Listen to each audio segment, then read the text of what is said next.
Hello dear students, आज आपण तुमचा 6वा चॅप्टर पाहतोय ज्याचं नेम आहे रूल्स आर फॉर एव्हरीवन. नियम प्रत्येकासाठीच. आता आपण ज्या ज्या ठिकाणी जाऊ म्हणजे उदाहरणामध्ये शाळा असेल, रहदारी असेल, मार्केट असेल किंवा मग जे काही गव्हर्नमेंट ऑफिसेस आहेत तर त्या ठिकाणी वेगवेगळे नियम आपल्याला पाहायला मिळतात. एवढेच नव्हे तर आपल्याकडे एखादा सण समारंभ असेल तर त्याचे सुद्धा नियम आपल्याला पाळावे लागतात. तर बघा, आपण ज्या वेळेला शाळेमध्ये असतो त्यावेळेला प्रार्थना होते. त्यावेळेला आपण वर्गामध्ये जात असताना सुद्धा एका सरळ रेषेमध्ये जातो. याचा अर्थ काय? आपण शाळेचे जे काही नियम आहेत ते पाळत असतो. बरोबर. मग हे नियम कुणी म्हणजे त्यांची निर्मिती कशी झाली? हे नियम कुणी बनवले? कशासाठी बनवले? आणि जर आपण नियम नाही बनवले तर शिक्षा का मिळते आपल्याला? या सर्व प्रश्नांची उत्तरे आपण आजच्या या पाठामध्ये पाहणार आहोत. तर चला, आपला वेळ वाया न घालवता आपल्या या पाठाला सुरुवात करूया. सुरुवातीला बघा, तुम्हाला कॅन यू टेल या संदर्भाखाली काही प्रश्न विचारण्यात आलेले आहेत. म्हणजेच काय, तुम्ही सांगू शकाल का तुम्ही किंवा तुम्ही सांगू शकता का या संदर्भाखाली हे प्रश्न आहेत, ते लक्षात घ्या आणि निश्चितपणे यांची उत्तरे सांगण्याचा प्रयत्न करा.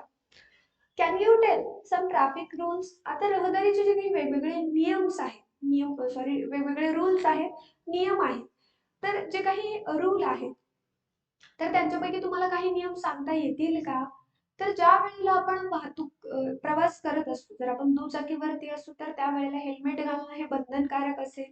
त्याच पद्धतीने दुचाकीवरती फक्त 2च व्यक्ती बसू शकतात, 3 व्यक्ती बसू शकत नाही. त्याच पद्धतीने आपण जेव्हा घराच्या बाहेर एखादं वाहन घेऊन पडतो तर त्या वाहनाचा परवाना, स्वतःचं जे काही लायसन्स असेल तर या सर्व गोष्टी असणं आवश्यक आहे. तर असे वेगवेगळे वाहतुकीचे नियम आहेत. त्यानंतर पुढचं प्रश्न बघा, give reasons why we should obey this rule. तर आपण हे नियम का पाळायला हवेत यामागचं जे काही कारण आहे ते आपल्याला द्यायचं आहे. आपण जर वाहतुकीचे नियम नाही पाळले तर बऱ्याच वेळेला काय होते, गर्दी होते, बऱ्याच वेळेला अपघात होण्याची म्हणजे ज्याला आपण ऍक्सिडेंट्स म्हणतो तर ते सुद्धा होण्याची दाट शक्यता असते. त्यानंतर तिसऱ्या प्रश्नाकडे वळूया आपण. Which of these rules do you feel needs to be change? तर यांच्यापैकी कोणता नियम बदलायला हवं असं तुम्हाला वाटतं? सर्वात अगोदर जे काही आपल्या प्रायव्हेट व्हेइकल्स आहेत तर आपण पाहतो की एका घरामध्ये जवळपास 4 ते 5 वाहनं असतात विदाउट रिझन. म्हणजे प्रत्येक जण आपापली वेगवेगळी वाहनं घेऊन जातो. त्याऐवजी एकाच वाहनामध्ये जर ते प्रवास करू शकत असतील तर त्यांनी वेगवेगळी वाहनं घराच्या बाहेर काढणं टाळावं. मग असे वेगवेगळे रूल्स तुम्ही तुम्हाला वाटतं की हे नियम बदलायला हवे तर ते तुम्ही बदलण्यासाठी प्रयत्न करू शकता किंवा मग हे जे काही नियम आहेत ते बदलायला हवेत असं तुम्हाला वाटतं, याचं मत तुम्ही या ठिकाणी मांडू शकता. त्यानंतर पुढचा प्रश्न बघा, चौथा प्रश्न आहे, what other rules do you think are need for better discipline in traffic?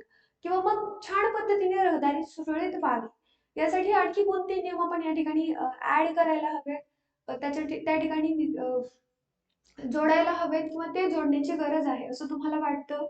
तर बरेचसे वेगवेगळे नियम आपण त्या ठिकाणी जोडू शकतो. त्यानंतर पुढे बघा, पुढचा मुद्दा, we follow traffic rule so that traffic move smoothly. आपण जे काही रहदारीचे नियम आहेत ते अगदी व्यवस्थितपणे पाळतो, म्हणूनच जी काही रहदारी आहे ती अगदी सुरळीतपणे काय करते, काम करत असते, ती सुरळीतपणे पार पडत असते. In the same way there are rules of social life that tell us what each person should be doing. तर अशाच पद्धतीने तर आपले जे काही सोशल लाईफ आहे ज्याला आपण सार्वजनिक आयुष्य म्हणतो तर त्या वेळेला कोणत्या व्यक्तीने कशा पद्धतीने वागायला हवं, कोणते नियम आपण पाळायला हवेत हे आपल्याला सांगितलं जातं. Rules need to be made to specify each person duties and responsibilities. आता बघा, नियम का बनवले याचं उत्तर या वाक्यामध्ये आहे. जे काही नियम आहेत हे बंधनकारक होते, गरजेचे होते. का गरजेचे होते? कारण प्रत्येक व्यक्तीला त्याची जी काही कर्तव्य आहेत. आता बघा, आपण बऱ्याच वेळेला पब्लिक प्लेसेस मध्ये असतो, सार्वजनिक ठिकाणी असतो, मग ते बस स्टेशन असेल, रेल्वे स्टेशन असेल किंवा इतर ठिकाणं असतील. तर त्या ठिकाणी आपण असतो आणि काय करतो, आपण कचरा करतो. मग तो जो काही नियम आहे तो त्या ठिकाणी आपण काय करायला हवा, बदलायला हवा, इम्प्रूव्ह करायला हवा. आपल्या जे काही रेस्पॉन्सिबिलिटीज आहेत म्हणजे आपल्या ज्या काही जबाबदारी आहेत की मग आपला जो काही गाव असेल, आपला परिसर असेल तो स्वच्छ ठेवणं हे कोणाची जबाबदारी आहे, तर आपली जबाबदारी आहे. तर त्यासाठी हे वेगवेगळे नियम बनवण्यात आले. If we follow the rules our day to day life becomes discipline. आपण जर हे दैनंदिन आयुष्यातले छोटे छोटे नियम पाळले तर आपले जे काही आयुष्य आहे ते शिस्तीचं बनतं. अगदी शिस्त आपल्या आयुष्यामध्ये येते. We can work more efficiently. आणि आपण खूप छान पद्धतीने याच्यापेक्षाही परिणामकारक रीतीने काय करू शकतो, काम करू शकतो. नेक्स्ट बघा आता, rules are made for everybody. आणि हे जे काही नियम असतात ते सर्वांसाठीच असतात. They apply equally to all. आणि ते सर्वांनाच सारखेपणाने पाळायला हवे, मग ते कोणीही असू देत. No one is about the rule. नियमांच्या वरी कोणीही नसतं. सर्वांना हे नियम पाळणं बंधनकारक असतं. Disobeying the rules leads to punishment. आणि जर कोणी काय केलं, हे जे काही नियम आहेत तर हे पाळणं टाळलं किंवा हे नियम न पाळता जर तो पुढे गेला तर त्याला काय असते, पनिशमेंट असते, शिक्षा असते. There is no discrimination in punishments for breaking the rules. In this way equality is the basis of rules. आणि जर कोणी या पनिशमेंट्स मध्ये कुठल्या, आता जर एखाद्या व्यक्तीने नियम मोडला तर त्याची जी काही शिक्षा असेल तर ती सुनावत असताना कुणीही त्याच्यामध्ये भेदभाव करत नाही. आणि हे जे काही नियम आहेत तर ते समानतेच्या आधारावरती काय केलेले आहेत, बनवण्यात आलेले आहेत. तर बघा, फॉर एक्झाम्पल उदाहरणामध्ये बघा, आपण घरातली एखादी काचेची वस्तू असेल ती घेतली आणि ती हाताळत असताना ती चुकून आपल्या हातातून पडली, तर त्यावेळेला आपली आई आपल्यावर ओरडते, ती आपल्याला शिक्षा सुद्धा देते. मग तशाच पद्धतीने आपला जो काही परिसर असेल किंवा मग आपले इतर जे काही भाग आहेत तर त्याची स्वच्छता राखणं किंवा त्या ठिकाणी व्यवस्थित काळजीपूर्वक आपले जे काही ड्युटीज आहेत ते फॉलो करणं हे आपलं काम आहे. आणि ते जर आपण पाळले नाही तर अर्थातच आपल्याला काय, शिक्षेला सामोरं जावं लागेल. त्यामुळे जे काही नियम असतील ते पाळण्याचा प्रयत्न करत चला. आता तुम्ही पुढे चालून आपल्या देशाचे भावी नागरिक होणार आहात. तुमची वाढ होते, अर्थातच तुम्ही पुढच्या वर्गात जाणार.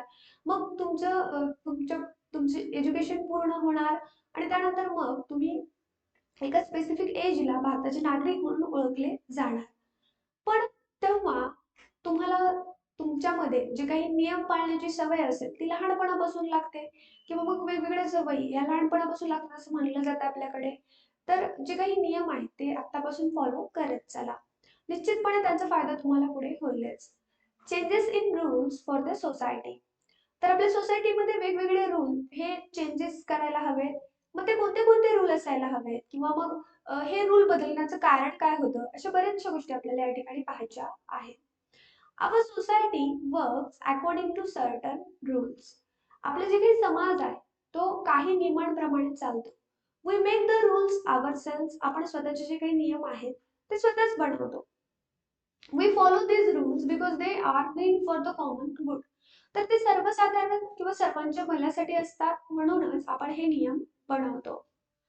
Proper changes are also introduced in the rules made for a society.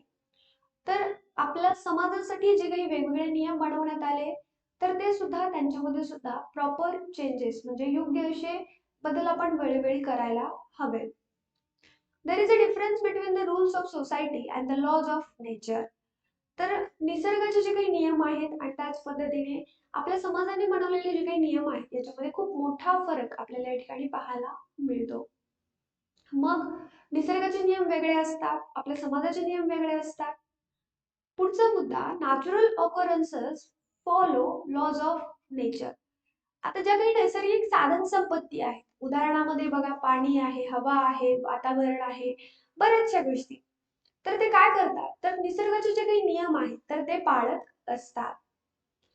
We cannot change the laws of nature. निसर्गाचे जे काही नियम आहेत ते आपण बदलू शकतो का, ते आपण बदलू शकत नाही, कारण निसर्ग स्वतः त्याच्यासाठी रिस्पॉन्सिबल असतो, तो स्वतः ठरवत असतो त्याचा नियम कधी बदलायचा. The rising and setting of sun and the change in the seasons never stop. सूर्याचं उगवणं, सूर्याचं मावळणं हे कधीही थांबत नाही. त्याच पद्धतीने जे काही ऋतुचक्र आहे ते ऋतुचक्र सुद्धा कधी थांबत नाही. हिवाळ्यानंतर अर्थातच उन्हाळ्यानंतर पावसाळा येतो, पावसाळ्यानंतर हिवाळा येतो, हिवाळ्यानंतर परत उन्हाळा येतो. तर हे जे काही चक्र आहे ते सातत्याने चालू राहतं. तर त्याला आपण थांबवू शकतो का, तर त्याला आपण थांबवू शकत नाही. No one can change this cycle. ही जी काही चक्र आहे, जी काही सायकल आहे, त्याला कोणीही बदलू शकत नाही. पुढचा मुद्दा, the law of gravity does not change. The rising and falling of the tides and phases of the moon, all of these things occur according to the laws of the nature. आता ग्रॅव्हिटीचा law काय आहे ठाऊक आहे का तुम्हाला? नसेल ठाऊक तर बघा इकडे लक्ष द्या. ठाऊक असेल तरी सुद्धा तुमच्यासाठी हे रिव्हिजन असेल. तर बघा आपण जर एखादी वस्तू खूप उंचावरती फेकतोय आणि मग काही वेळेनंतर ती वस्तू आपोआप आपल्या पृथ्वीकडे ओढली जाते, खेचली जाते. हा काय आहे तर आपला ग्रॅव्हिटीचा लॉ आहे. म्हणजे या लॉ नुसार काय तर एखादा ऑब्जेक्टला आपण कितीही उंचावरती फेकलं तर तो पृथ्वीकडे आकर्षिला जातो. तर या नियमाचं पालन आपली पृथ्वी करते. हा नियम ही कधीही चेंज होत नाही. तुम्ही कधी पाहिले का एखादी वस्तू तुम्ही उंचावरती फेकली आहे आणि ती वस्तू परत आलीच नाही? असं कधी होतं का? तर होत नाही. तर पुढचा मुद्दा बघा, the rising and falling of the tides and phases of the moon. तर ज्या काही टाइड्स म्हणजे काय समुद्राच्या लाटा असतात, ज्याला भरती आहोटी म्हणतो आपण, त्याही कधी बदलत नाहीत. किंवा मग बघा आपल्या चंद्राचं जे काही फेजेस असतात, कला असतात, चंद्र कला कलाप्रमाणे बदलत असतो. म्हणजे अमावस्येनंतर त्याची जी काही वाढ असते ती हळूहळू होत असते आणि पौर्णिमेनंतर त्याची जी काही छटा असतील तर त्या कमी कमी होत जातात. तर याच्यामध्ये सुद्धा आपण काहीही बदल करू शकत नाही. तरी त्या त्यांच्या त्यांच्या निसर्गाच्या नियमानुसार अखंडपणे कार्यरत असतात. Nature's law are constant and fixed. They do not ever become outdated. निसर्गाचे जे काही नियम आहेत ते फिक्स असतात आणि ते कधीही आउटडेटेड बनत नाही. पुढचा मुद्दा, however, humans law need to be changed with the changing conditions. आणि असं जरी असलं निसर्ग काय करतो त्याचे नियम बदलत नाही. पण असं जरी असलं तरी सुद्धा मनुष्याला त्याचे जे काही नियम आहेत ते परिस्थितीनुसार तिथल्या तिथल्या प्रसंगानुसार बदलावे लागतात. Okay. The law followed in India under the rule of British were different. ज्या वेळेला भारतामध्ये ब्रिटिश होते तुम्हाला ठाऊक असेल जवळपास 150 वर्षापूर्वी आपल्या भारतावरती इंग्रजांचं राज्य होतं किंवा त्यांनी जवळपास 150 वर्ष आपल्या भारतावरती राज्य केलं, ब्रिटिशांनी राज्य केलं. मग त्यावेळेला जे काही भारतामध्ये नियम होते ते खूप वेगळे होते. त्याच्यामध्ये आणि आत्ताच्या नियमांमध्ये जवळपास खूप मोठा फरक आपल्याला पाहायला मिळतो. When India gained independence, the situation changed and the laws of civic life changed accordingly. आणि जेव्हा भारताला स्वातंत्र्य प्राप्त झालं त्यानंतर परिस्थिती बदलली, त्यानंतरच्या घटना बदलल्या आणि त्यानुसार तेथील जे काही नागरिक होते तर त्यांचं आयुष्य बदललं आणि त्यांच्या नियमांमध्ये सुद्धा काय झालं बदल झाले. For example, after independence, the voting age was 21 years. After 1988, the voting age was lowered to 18 years. तर जवळपास आपल्या स्वातंत्र्यानंतर काय झालं तर मतदान करण्याचं जे काही वय आहे ते 21 वर्ष होतं. पण 1988 ला काय झालं ते बदललं, ते कमी करण्यात आलं आणि किती वर्षांवरती आणण्यात आलं? 18 वर्षांवरती आणण्यात आलं. तर असे बदल आपण काय करत असतो परिस्थितीनुसार, त्या प्रसंगानुसार करत असतो. बघा आपल्याला या ठिकाणी ट्राय दिस हे करून पहा यासाठी एक छोटीशी ऍक्टिव्हिटी दिलेली आहे, कृती दिलेली आहे. तर ही कृती करण्याचा निश्चितपणे प्रयत्न करा. Ask your parents and grandparents what rules were followed during their time at schools. Make three columns, each one each for yourself, your parents, and grandparents. Enter the school rules related information in each column and compare it. Discuss which rules have changed and which have not. तर बघा simple कृती आहे. तुम्हाला तुमच्या वडिलांना आणि तुमचे जे काही आजोबा आहेत तर त्यांना काय करायचं त्यांच्या शाळेचे जे काही नियम होते तर ते विचारायचे अगदी व्यवस्थितपणे इन डिटेल. मग तुम्हाला 3 कॉलम्स बनवायचे अशा पद्धतीने आय शो यू. तर अशा पद्धतीने तुम्हाला 3 कॉलम्स बनवायचे आहेत. याच्यामध्ये तुम्ही काय करणार तुमच्या शाळेमध्ये सध्याचे जे काही नियम आहेत तर सध्याचे नियम तुम्हाला या ठिकाणी पहिल्या कॉलम मध्ये लिहायचे. दुसऱ्या कॉलम मध्ये तुमच्या फादरचे जे काही शाळेमध्ये ते शाळेमध्ये होते त्यावेळेला त्यावेळेचे जे काही नियम होते ते लिहायचे आहेत. आणि शेवटी तुम्हाला काय करायचंय तर शेवटी तुमच्या आजोबाच्या वेळेला त्यांच्या शाळेमध्ये जे काही नियम पाळले जायचे तर ते तुम्हाला या तिसऱ्या कॉलम मध्ये लिहायचे आहे. तर छोटीशी ऍक्टिव्हिटी आहे. या जर तुम्हाला ही ऍक्टिव्हिटी जमली नाही समजा तुमच्या पॅरेंट्सनी किंवा ग्रँड पॅरेंट्सनी तुम्हाला सांगितलं नाही किंवा मग अर्थातच तुम्हाला त्यांच्यामधला फरक लक्षात नाही आला तर त्यासाठी तुम्ही तुमची जी काही स्कूल टीचर आहेत, तुमचे जे काही वर्ग शिक्षक आहेत, त्यांची सुद्धा मदत घेऊ शकता आणि तुम्ही त्यांच्यासोबत चर्चा सुद्धा करू शकता. त्यानंतर पुढे बघा आता, ऑलवेज रिमेंबर, नेहमी लक्षात ठेवा. काय लक्षात ठेवायचं आपल्याला? Boys and girls or men and women are equal. They must get the same opportunities for development. मुलं आणि मुली आणि त्याचबरोबर स्त्रिया आणि पुरुष हे समान आहेत आणि त्यांना त्यांचा विकास करण्यासाठी समान संधी मिळायला हवी. तर हे आपल्याला सातत्याने काय करायला हवं? लक्षात ठेवायला हवं. आता बघा या ठिकाणी आपल्याला एक छोटंसं कन्व्हर्सेशन दिलेलं आहे. एक छोटीशी मुलगी तुमच्यासारखी, मग जे काही शिक्षक आहेत ते काहीतरी सांगत आहेत. People of every age need nourishing food. शिक्षक काय सांगत आहेत की प्रत्येक वयातील जे काही लोक असतात तर त्यांना नरिशिंग म्हणजे पोषक द्रव्य असलेलं अन्न भेटायला हवं. तर ती मुलगी काय म्हणते? Don't girls need as nourishing a diet as is given to boys. At home they feel only my brother needs good food. तर अजिबात नाही असं आहे होय. म्हणजे बघा या मुलीला कदाचित तिच्या घरचे जे काही असतील तर ते नरिशिंग फूड देत नसतील. सो ती काय म्हणते की मुलींना नरिशिंग फूडची गरज नसते असं तिच्या घरच्यांचं म्हणणं आहे. तिच्या घरच्यांचं असं म्हणणं आहे की फक्त बॉईजना, फक्त मुलांनाच काय नरिशिंग फूडची गरज असते. सो टीचर काय सांगत आहेत की प्रत्येक एजच्या व्यक्तीला मात्र नरिशिंग फूड असायला हवं, ज्यामध्ये प्रोटीन्स असायला हवेत, विटामिन्स असायला हवेत, फॅट्स असायला हवेत, कार्बोहायड्रेट्स असायला हवेत किंवा इतर सर्व गोष्टी असायला हवेत. तर अकॉर्डिंग टू दिस, आता या सिच्युएशन नुसार, या प्रसंगानुसार आपल्याला काय समजतं की as a human being we need delicious food. आपण स्त्री पुरुषाचा विचार न करता आपण जर ह्युमन बीइंग म्हणून पाहिलं, एक मनुष्य प्राणी म्हणून पाहिलं, तर सर्वांनाच जे काही नरिशिंग फूड आहे, हेल्दी फूड आहे, तर त्याची गरज असते. नेक्स्ट पॉइंट बघा, आपल्याला परत या ठिकाणी काही प्रश्न विचारलेले आहेत. कॅन यू टेल या संदर्भाखाली. त्याच्यामध्ये पहिला प्रश्न बघा, how will you answer the girls question. आता मुलींचे जे काही प्रश्न असतात तर त्या प्रश्नांची उत्तर तुम्ही कशा पद्धतीने देता? आता हे तुमच्यावरती अवलंबून आहे, तुम्ही कशा पद्धतीने उत्तर देता, बरोबर. त्यानंतर दुसरा प्रश्न बघा, in what other ways do you feel there is a discrimination between boys and girls. आणखी कोणत्या कोणत्या प्रकारे मुलांमध्ये आणि मुलींमध्ये भेदभाव होतो असं तुम्हाला वाटतं? बऱ्याचशा ठिकाणी होतं, बऱ्याचशा भागांमध्ये होतं. आजही बऱ्याचशा शहरी आणि ग्रामीण भागांमध्ये मुलांमध्ये आणि मुलींमध्ये भेदभाव केले जातात, तेही खूप मोठ्या प्रमाणात. It is incorrect to discriminate between boys and girls. It is unjust to deprive girls of good food or to prevent them from going to school. Just such injustice can also be seen with respect to other sections of society. तर हे खूप चुकीचं आहे, हे खूप अयोग्य वागणं असेल जर तुम्ही मुलांमध्ये आणि मुलींमध्ये भेदभाव करत असाल तर. आणि मुलींना शिक्षणापासून किंवा चांगल्या पोषण अशा अन्नापासून जर वंचित ठेवत असाल तर हा त्यांच्यावरचा अन्याय झाला. त्याच पद्धतीने आजही समाजामध्ये अशा बऱ्याचशा भागांमध्ये, बऱ्याचशा स्तरांमध्ये मुलींबद्दल काय आहेत, अनास्था आहेत किंवा मग मुलांमध्ये आणि मुलींमध्ये भेदभाव केला जातो. In the pictures below what injustice do you observe. आता इथे दोन चित्र तुम्हाला पाहायला भेटत आहेत. तर या दोन्ही चित्रांमध्ये कोणत्या प्रकारचा अन्याय होताना तुम्हाला पाहायला मिळतोय? तर बघा पहिल्या चित्रामध्ये काय आहे, तर एक सावकार आहे. तर तो त्या व्यक्तीला म्हणतोय, एक गरीब व्यक्ती आहे, तर ती व्यक्ती त्या सावकाराला म्हणते, I have return all your money, how can I still be in the debt. तर मी तुमचे सर्वचे सर्व पैसे, तुमचे जे काही व्याज असेल ते मी परत केलेले, तरी सुद्धा मला तुमचं व्याज कशा पद्धतीने लागू शकतं.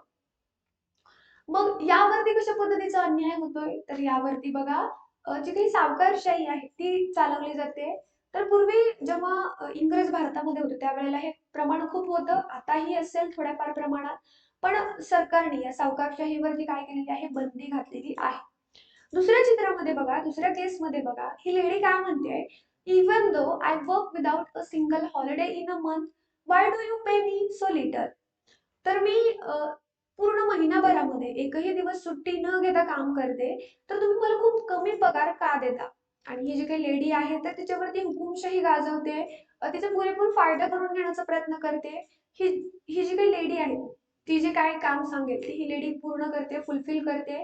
तरी सुद्धा हे काय झालं, मग या दोन्ही चित्रांमध्ये एक गोष्ट आपल्याला क्लिअर होते, दॅट इज ते दोन्ही व्यक्तींवरती काय होतं, अन्याय होतो, दॅट इज इनजस्टिस होतोय. मग अशा प्रसंगी काय करायला हवं, तर त्या ठिकाणी योग्य ती ऍक्शन घ्यायला हवी. Rules have to be made to ensure that no justice is done. तर कुठल्याही प्रकारचा अन्याय कोणावरही होणार नाही यासाठीच हे असे वेगवेगळे नियम बनवण्यात आले. Next point, see here, can you tell, परत आपल्याला तुम्ही सांगू शकता का या संदर्भाखाली काही प्रश्न विचारण्यात आलेले आहेत ते लक्षात घ्या. A list of rules is given below. Each rule has a specific purpose. Some rules have more than one purpose.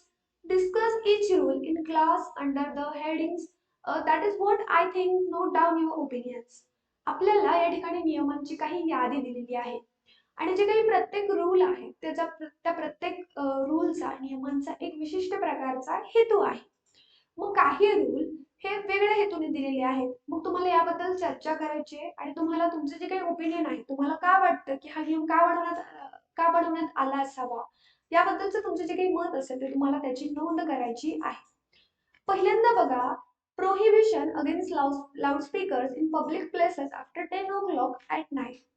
रात्री 10च्या नंतर आपण मोठ्या प्रमाणामध्ये जे काही लाऊडस्पीकर्स आहेत ते लावू शकत नाही, त्याच्यावरती बंदी आहे. का बंदी आहे?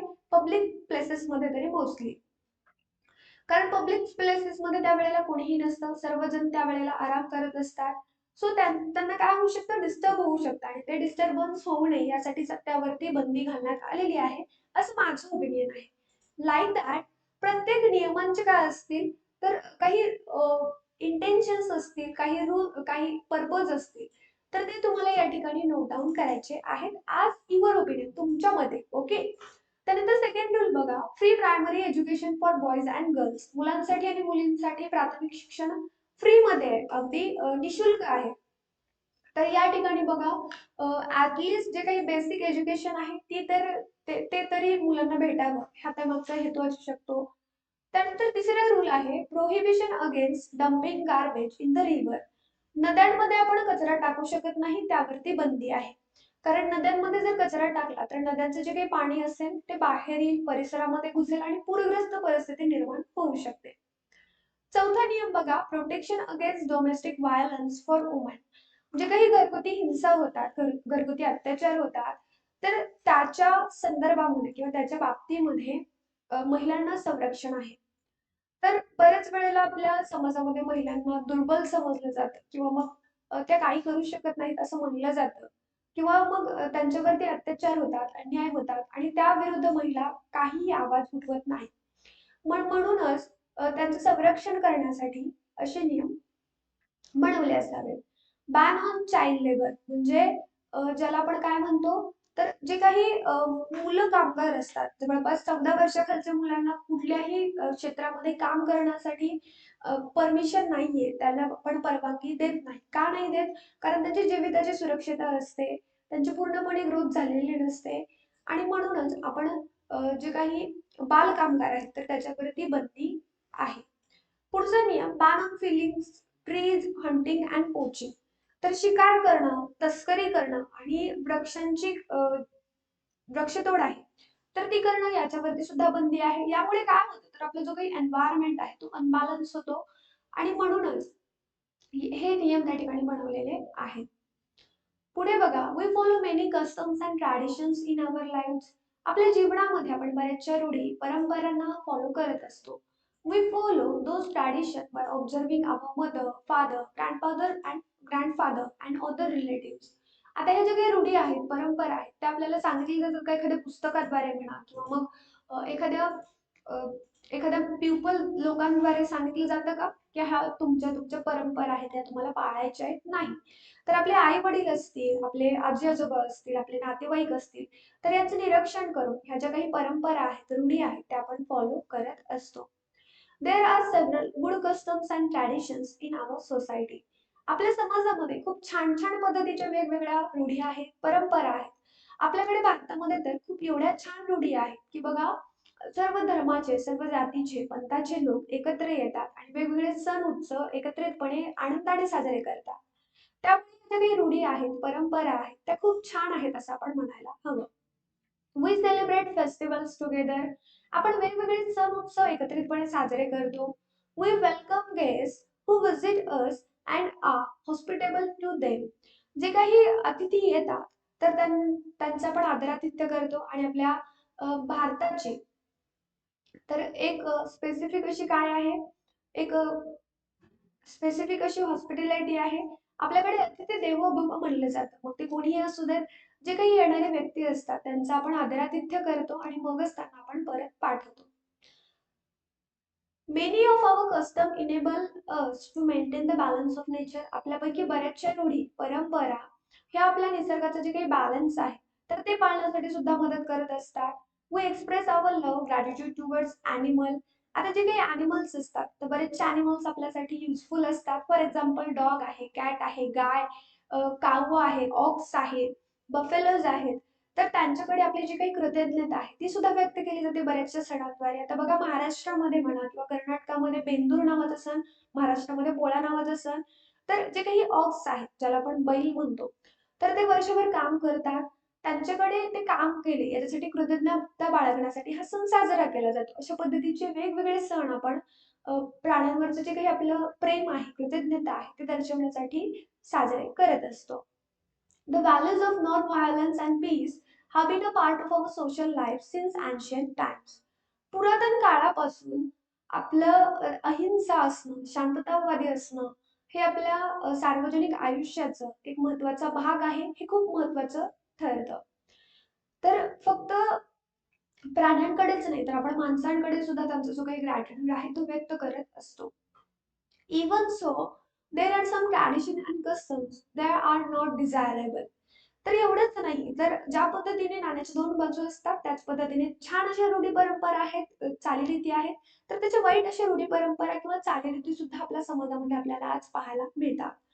त्याच्यामध्ये बघा, they are not beneficial for our society. For example, caste distinction आहे. Because of this a divide has been create in the society. तर बऱ्याचशा अशा गोष्टी आहेत ज्याद्वारे आपल्या सोसायटीला फायदा ठरत नाही किंवा ते आपल्या सोसायटीसाठी आपल्या समाजासाठी फायदेशीर नसतात. उदाहरणामध्ये काय तर जातीयता आहे. त्यामुळे काय होतं तर समाजामध्ये फूट होते. त्याच पद्धतीने it has given rise to inequality आणि त्यामुळे समाजामध्ये असमानता पसरते. Untouchability was inhuman and unjust custom. तुम्हाला अनटचेबिलिटी माहिती असेल किंवा नसेल तर बघा ज्याला आपण अस्पृश्यता म्हणतो. अस्पृश्यता का असते तर विशिष्ट अशा जातीचे जे काही लोक असतात तर त्यांना कुठल्याही प्रकारचा स्पर्श केला जायचा नाही याला आपण अस्पृश्यता म्हणतो. तर हे खरंच म्हणजे अगदी अमानुष ज्याला आपण म्हणतो अमानवी अशी काय होती ही परंपरा होती, रूढी होती. The constitution of independent India abolish the custom of untouchability. तर भारताच्या संविधानानं ही जी काही अनटचेबिलिटीची रूढी होती, परंपरा होती, त्याचं नामशेष समूळ उच्चाटन करण्याचा प्रयत्न केलेला आहे. पण तरी सुद्धा आजही समाजामध्ये बऱ्याचशा ठिकाणी आपल्याला ही अस्पृश्यता कायम पाहायला मिळते. Many times laws have to be made to abolish unjust custom. तर अशा प्रकारे वेगवेगळे जे काही रूढी आहेत, परंपरा आहेत, तर त्यांचं समूळ उच्चाटन करणं खूप महत्त्वाचं ठरतं. In our country, customs such as sati and child marriage were abolished by making laws that ban them. तर आपल्या भारतामध्ये सती जाण्याची एक रूढी होती, परंपरा होती. आता सती जाणं म्हणजे काय? तर पूर्वीच्या काळी जे जे घराणे स्वतःला काय समजायचे श्रेष्ठ समजायचे. फॉर एक्झाम्पल उदाहरणामध्ये बघा राजपूत असतील, मराठे असतील किंवा ब्राह्मण असतील. तर यांच्यामध्ये जास्त प्रमाणामध्ये सती जाण्याची प्रथा पाळली जायची. तर यामध्ये काय काय केलं जायचं तर एखाद्या स्त्रीचा जर पती वारला गेला, त्याचा मृत्यू झाला, तर त्याची जी काही चिता आहे, तर त्या जळत्या चितेमध्ये त्या पत्नीला जाळलं जायचं. तर ही किती अमानवी म्हणजे अगदी अमानुष अशी प्रथा होती, सती परंपरा होती. त्यावरती आपल्या संविधानानं काय केलं, बॅन केलं. त्याच पद्धतीने चाइल्ड मॅरेज ज्याला आपण बालविवाह म्हणतो, तर त्यावरती सुद्धा आपल्या भारताच्या संविधानानं बॅन केलं. पुढे बघा, the laws that ban the use of magic for cheating people was first enact in Maharashtra. तर आपण पाहतो आपल्याकडे काय होतं बऱ्याच वेळेला जादूटोण्यासारखे प्रकार घडतात. काळा जादू वगैरे म्हटलं जातं. बऱ्याचशा अंधश्रद्धा असतात. आपल्या समोरून जर एखादं मांजर गेलं तर आपण 2 ते 3 पावलं मागे सरकतो. का? कारण मांजर आडवं गेलंय, कोणीतरी रागावेल, आपल्याला शिव्या भेटतील, हा त्यामागचं काय आहे अंधश्रद्धा आहे.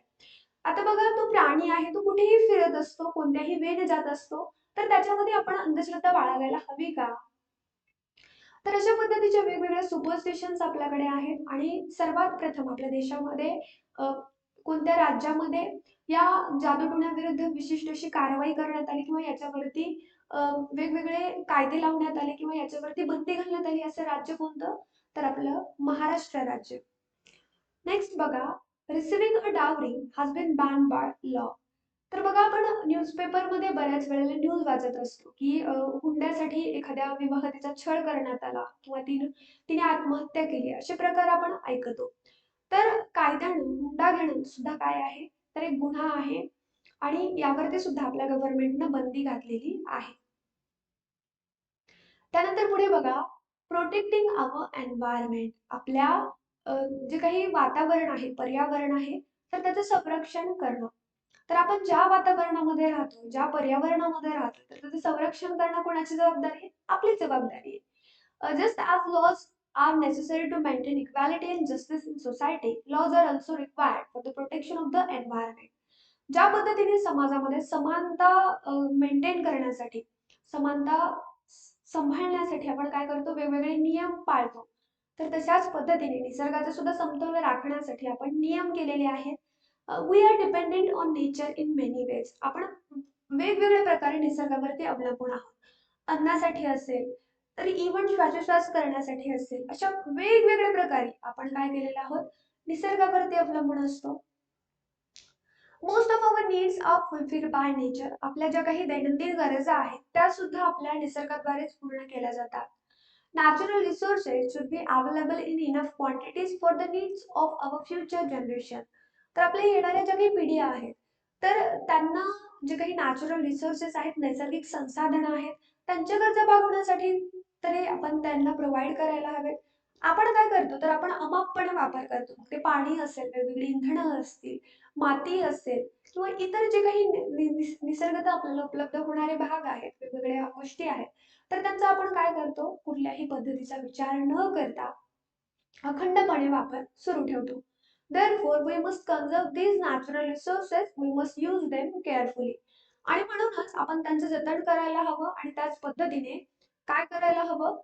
तर त्यांच्यासाठी बनवण्यात आलेले जे काही नियम आहेत ते आपण पाळायला हवेत. तर बघा या चित्रामध्ये तुम्हाला आपल्या समाजामध्ये जे काही वेगवेगळे इश्यूज आहेत ते पाहायला भेटतील. इलिटरसी ज्याला आपण निरक्षरता म्हणतो. बऱ्याच वेळेला काय होतं तर अ, निरक्षरतेमुळे सुद्धा बऱ्याचशा गोष्टी होतात. सुपरस्टिशन्स आहेत, चाइल्ड मॅरेज आहे, चाइल्ड लेबर आहे. असे प्रकार समाजामध्ये आजही घडतात. तर या सर्वांवरती आळा घालण्यासाठी आपल्या संविधानानं बरेचसे कलम बनवलेले आहेत, बऱ्याचशा तरतुदी केलेल्या आहेत. बऱ्याचशा भागांमध्ये याचं जे काही समुच्चाटन करण्याचा प्रयत्न करण्यात आलेला आहे. बऱ्याचशा ठिकाणी ते झालेलं सुद्धा आहे. तर तुमच्या आजूबाजूला जर असे प्रकार घडत असतील, तर तुम्ही सुद्धा त्याबद्दल जागरूक राहा. त्याबद्दल जे काही कंप्लेंट्स असतील, तर त्या करण्याचं काम तुम्ही करत चला. तर विद्यार्थी मित्रांनो, या ठिकाणी आपला हा जो काही पाठ होता, चॅप्टर होतं, त्याचं नाव होतं रूल्स आर फॉर एव्हरीवन. नियम प्रत्येकासाठी. मग ते कोणीही असू द्यात, तर सर्वांसाठी हे नियम असतात आणि हे नियम सर्वांसाठीच फॉलो केले जातात. त्यामुळे जे काही नियम असतील ते फॉलो करत चला व्यवस्थितपणे. तर आपला हा चॅप्टर या ठिकाणी संपतोय. तर या पद्धतीनेच या चॅप्टरचा एक्सरसाइज आहे, या पुढील चॅप्टर्स आहेत, या पूर्वीचे चॅप्टर्स आहेत, ते पाहण्यासाठी तुम्हाला आपल्या चॅनलच्या प्लेलिस्टमध्ये जावं लागेल. त्या ठिकाणी तुम्हाला fifth standard environmental science part first या फोल्डरमध्ये सर्व व्हिडिओज मिळतील. तर ते पहा, त्यांचा व्यवस्थितपणे अभ्यास करा. त्याच पद्धतीने आपले बरेचसे सोशल मीडिया अकाउंट्स आहेत, तर त्याची सुद्धा लिंक्स तुम्हाला या व्हिडिओच्या डिस्क्रिप्शन बॉक्समध्ये मिळतील. त्या ठिकाणी तुम्ही जॉईन होऊ शकता. So friends, we will stop here. We will meet again in the next session. Bye bye guys. Take care. See you again later in next session.